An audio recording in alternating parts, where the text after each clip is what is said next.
Hey everybody, in this video we are looking at example number 21 on a pre-calculus final exam review playlist. Number 21 is asking us to graph two full periods of the given function y equals 2 cotangent 3x minus 3.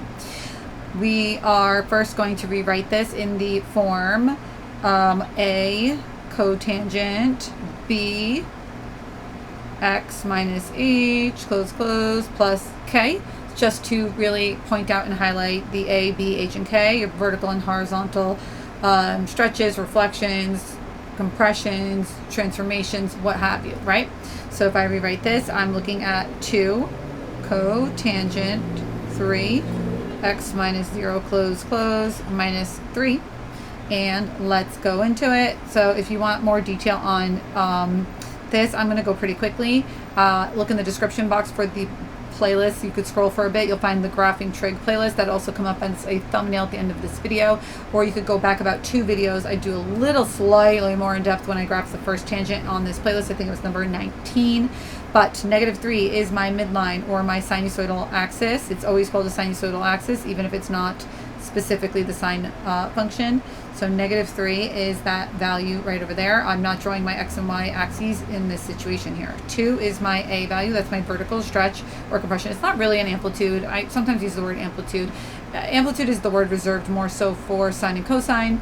The size of those little humps over there. These other graphs, it's more just your vertical stretch or compression, but you know, you'd be forgiven if you accidentally called it amplitude, although sometimes teachers put these trick questions on to assessments asking what's the amplitude, and the answer should really be that there is no amplitude. Blah, blah. It's a waste of a question. It's pretty stupid if you ask me, but okay. So -3 is the midline. Since 2 is my vertical stretch or compression, that makes -1 the high point right there. I'm adding 2. And then -5, the low point, I'm subtracting 2. There we go. So that's the 2 in action. Now 0, again, my h is my first tick mark. Makes this pretty simple. There's 0. My period for this particular graph, it has the same period equation as tangent does. Period equals pi over b, and b in this situation is 3. So the period is pi over 3. That's the horizontal length of one full cycle. After that, I'm going to find q, or a quarter period. That's 1/4 of that. That is pi over 12. So 0 is the same as 0 pi over 12. I'm going to add pi over 12 each step of the way. That makes this 1 pi over 12, 2 pi over 12, and so on. If 0 is a different number, you would find a common denominator when necessary first, and then add from there. Sometimes you have to change both the denominators of your quarter and your h. Sometimes you only need to change one, and in this case, I didn't really have to do much of anything. We should have 7. Not 7, sorry, I'm writing 7. We should have 9 tick marks when graphing tan and cotan, or 2 cycles of the other 4.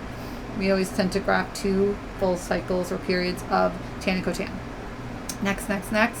Cotangent, what does it look like? Unlike tangent, it's going to be, well, the reciprocal. Cotangent is undefined at 0, at pi, and at 2 pi. If it starts with c, it has 3 asymptotes. So cotangent starts undefined. It finishes its full revolution around the unit circle undefined, and in the middle it's undefined. So the first asymptote is representative of 0.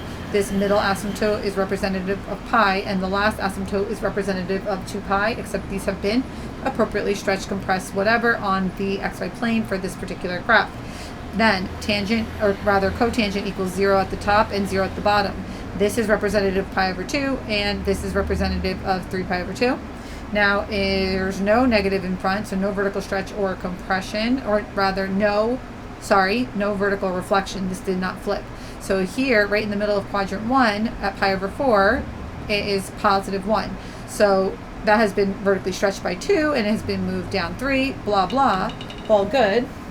But I'm going to, that +1 is now up 2 from my midline, so it's there. Then here, I'm in quadrant 2, the next spot. Okay, so this is quadrant 1, quadrant 2, quadrant 3, quadrant 4, in case you're wondering. So that's -1 in there, and then repeat, +1 in third quadrant, -1 in the fourth quadrant. Again, these have been stretched appropriately and shifted, and everything has just fallen into place. Then I'm going to draw my graph with the concavity happening. Oops, sorry. and it's going to look like this. It does look like a cubic function. It is not a cubic function, and is not quite the same. A cubic function gets infinitely wider without bound, whereas a cotangent and tangent, yes, they get infinitely wider, but with inbound. They're trapped in between these vertical asymptotes. So again, if it starts with C, it has 3 asymptotes. So it has beginning, middle, and end asymptote. Tangent has 2, and so does secant. Cotangent and cosecant have 3. I hope that you found this helpful. If you did, thumbs up. If not, if you're sad, whatever, give me a thumbs down. Tell me about it. Questions, comments, concern, feedback, and requests can go in the comment section. Again, check the playlist in the description box or the thumbnails at the end screen that you should see now.